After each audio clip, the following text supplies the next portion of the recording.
Hi guys, welcome back to a new video. In today's video, I want to talk about a topic that is something I really care about and also something that raised a lot of questions from the WoW community over the years and something that I still quite don't understand why it is the way it is.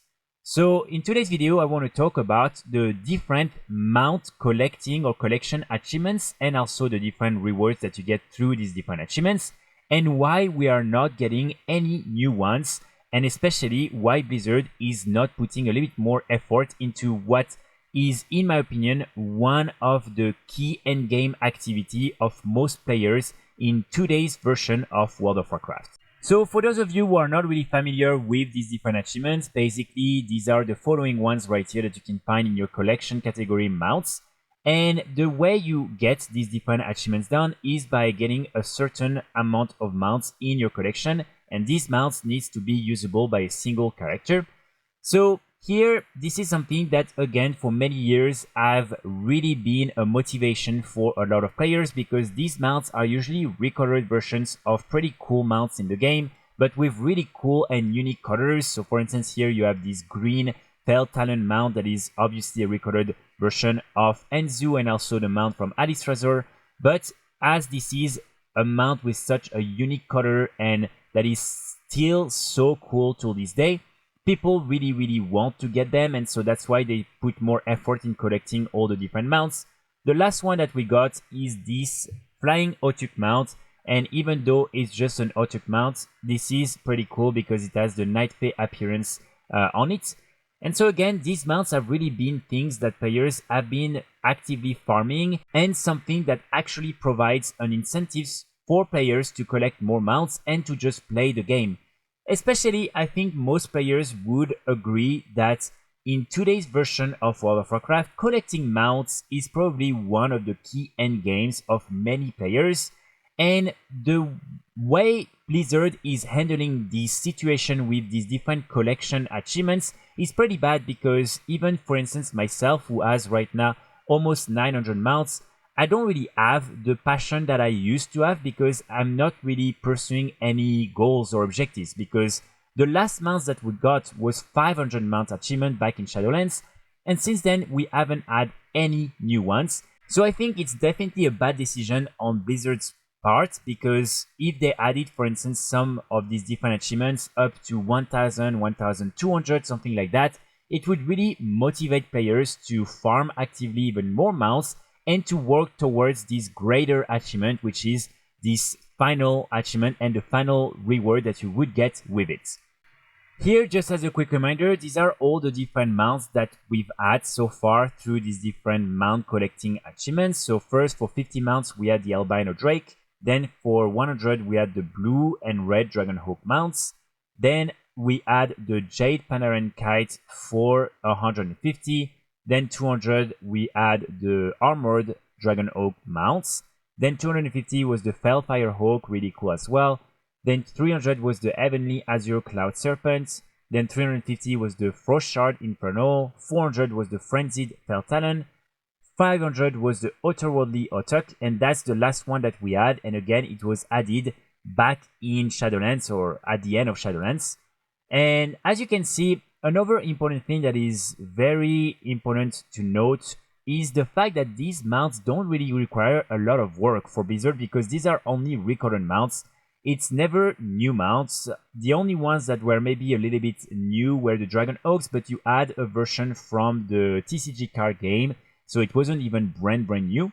But really, it means that they could so easily just take some of the cool mounts in the game and just provide a few recolors and then add them every 50 mounts, or even 100 mounts if they want to continue from 400 to 500 to 600, etc.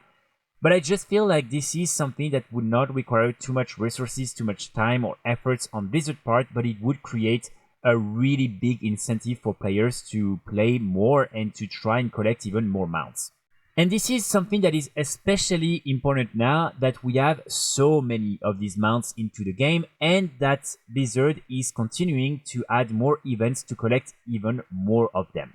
So right now, as you can see, you can get up to 1111 of these unique mounts in the game, And soon we're gonna have even more because you will have, for instance, Legion Remix, which is probably gonna add at least 40 of these new mounts. We're gonna get even more things through the training post and everything. So this is really crazy because the amount of mounts we're getting is increasing more and more each expansion we're getting. As you can see, Shadowlands was insane. Even Dragonflight, we've had a lot. The War Women so far, we've also had a lot, especially because here there's not all the mounts from the training post.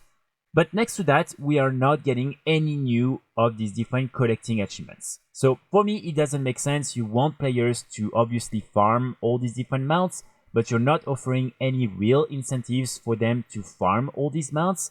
And so I just think the easy solution and the simple solution is for Blizzard to just add a bunch of these different achievements, use some of the previous models from in-game mounts and everything to have some cool recolored versions, such as for instance the Frenzied Spell Talon. Again, here you could do like for instance a red version, you could do other versions, and then finally when this is done, you can simply let players enjoy the game.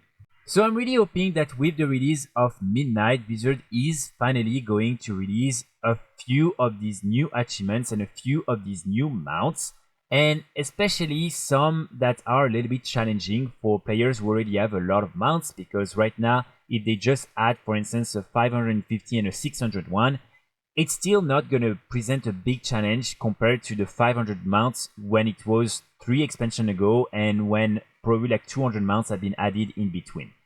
So let me know in the comments what you think and if you agree or not with the fact that these different achievements are pretty important, and also that it's something that won't really require a lot of time or resources from Blizzard's part.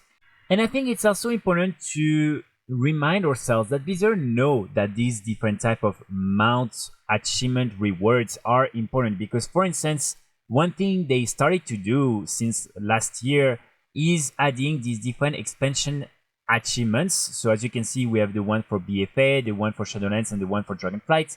And these will reward you with one unique mount that is linked to this expansion. And I think it's definitely a great addition to the game because it creates an additional motivation for players to play a little bit these different past expansions and to do more things in the game. So here, even though these are unique mounts compared to the recolored version of the different mount collecting achievements, it's still something that is very similar, and that's why I don't understand why next to that they are not also doing the normal collecting achievements for people who enjoy collecting mounts. Also, the last thing that I want to mention is that I really think for the 1000 mount achievement, they should really add a super cool reward, something that would really reward players who have been farming all these mounts and that are very dedicated players, and also to create this really cool incentive for players to farm even more of these mounts. And for instance, my idea would be to have finally wings mount. So basically you would just have wings on your character and you would be able to fly with those wings, or maybe even having like a spectral form, such as for instance a little bit when you're a ghost, and something that you can basically instantly cast, so similar to the Druid travel form, and that you can then just travel without actually mounting anything. I think that could be really, really cool. I think that's something that players would definitely enjoy. And so yeah, that was just one of my ideas. Again, I would love to know what you think about that. So that's pretty much it for today's video. I just wanted to talk about this topic because for me, this is really something that I care about. I will be back very soon with more guides and more videos. And in the meantime, I wish you all a great day. Bye.